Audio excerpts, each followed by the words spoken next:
Iran का दावा, खित्ते में अमेरिकी फौजी तंसीबात के खिलाफ मजबूत जवाबी कार्रवाइयां। आईआरजीसी के मुताबिक कुवैत और बहरीन में 18 अमरीकी अस्करी अहदाफ निशाना बनाए गए, यानी अमरीकी मिलिट्री बेसिस, मिलिट्री टारगेट्स निशाना बनाए गए। कहां कहां? कुवैत में भी और बहरीन में भी। वाशिंगटन और तेहरान के दरमियान कशीदगी खतरनाक मरहले में दाखिल, खित्ते में बड़े तसादुम का खदशा। मशरिक़ वस्ता यानी मिडिल ईस्ट में ईरान और अमेरिका के दरमियान कशीदगी एक नए और ज्यादा खतरनाक मरहले में दाखिल होती दिखाई दे रही है, जहां दोनों मुल्कों के दरमियान बढ़ती हुई महाज आराई पूरे खित्ते के लिए, पूरे रीजन के लिए खतरात में इजाफे का बाइस बन सकती है। ईरान झुकने को तैयार नहीं है। ईरान बार बार यह कह रहा है कि अगर आप बातचीत करेंगे तो बातचीत में भी आपका इस्तकबाल है, अगर आप ताकत आजमाई करेंगे तो उसमें भी हम पीछे नहीं रहेंगे। ईरान के इस्लामी इनकलाबी गार्ड कोर यानी आईआरजीसी और ईरानी फौज ने ऐलान किया है कि उन्होंने खित्ते में अमरीकी फौजी तंसीबात के खिलाफ मजबूत जवाबी कार्रवाइयां की, यानी कोऑर्डिनेटेड और बहुत हार्श। ईरानी हुक्काम के मुताबिक यह ऑपरेशन जनूबी ईरान के मुख्तलिफ इलाकों पर अमरीकी हमलों के जवाब में किए गए। आईआरजीसी का कहना है कि इसकी एरो स्पेस फोर्स और बहरिया ने यानी नेवी ने 2 मरहलों में 2 फेजेस में मुश्तमिल ऑपरेशन में हिस्सा लिया।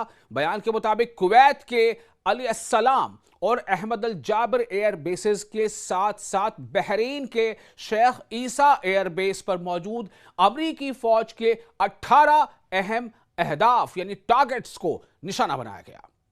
ईरानी फोर्सेस का दावा है कि इन अहदाफ को, इन टारगेट्स को तबाह कर दिया गया है। यह दावा है ईरानी फोर्सेस का। दूसरी जानिब ईरानी फौज के शोबे ताल्लुकात आमा ने बताया है कि बहरीन में मौजूद अमरीकी 5th फ्लीट के हेडक्वार्टर पर ड्रोन हमला किया गया। फौज के मुताबिक इस कार्रवाई में मवासिलाती निज़ाम यानी जो टेलीकम्युनिकेशन का जो पूरा सिस्टम होता है, वो एंटेना और जो पेट्रियाट फिजाइल दिफाई निज़ाम है उससे मुंसलिक रडार तंसीबात को निशाना बनाया गया है। ईरान के हमले में खास बात यही रही है, ईरान को पता है कि अमेरिका की मजबूती क्या है और उसकी कमजोर नस क्या है। क्योंकि देखिए, बगैर किसी रडार सिस्टम के ना तो उसके फ्लीट्स ऑपरेट कर पाएंगे, ना उसके जो फाइटर जेट्स है वो ऑपरेट कर पाएंगे। तो रडार को अक्सर ईरान ने निशाना बनाया है शुरुआती हमलों से ही। जब भी उसने अमेरिका के अहदाफ को, अमेरिकी बेसिस के टारगेट से निशाना बनाया तो रडार जो है उसके निशाने पर रहा, और ये एक बड़ी कामयाबी है। इसी के नतीजे में अमेरिकी बहुत सारे फाइटर जेट्स जो हैं वो निशाना बने हैं, माजी में भी और अब भी बन रहे हैं ईरान के हमलों का। ईरानी फौज ने खबरदार किया है कि अगर हालात मजीद कशीदा हुए तो मजीद कार्रवाइयां, मजीद मतलब और ज्यादा कार्रवाइयां की जा सकती हैं। ईरान के आला अस्करी कमांड मरकज खातमुल अंबिया हेडक्वार्टर ने भी कहा है कि अमरीकी कार्रवाइयों का जवाब जारी रखा जाएगा। उधर अमरीकी सदर डोनाल्ड ट्रंप ने कहा कि ईरान में अमरीकी बमबारी जल्द रोक दी जाएगी। क्या कहा डोनाल्ड ट्रंप ने? कि ईरान में अमरीकी बमबारी जल्द रोक दी जाएगी। उनका दावा था कि ईरानी हुक्काम ने हालिया हमलों को रोकने के लिए राब्ता किया है। ताहम आईआरजीसी ने इस दावे को मुस्तरद करते हुए, इसे खारिज करते हुए, इसे जंगी दबाव से निकलने की कोशिश करार दिया है।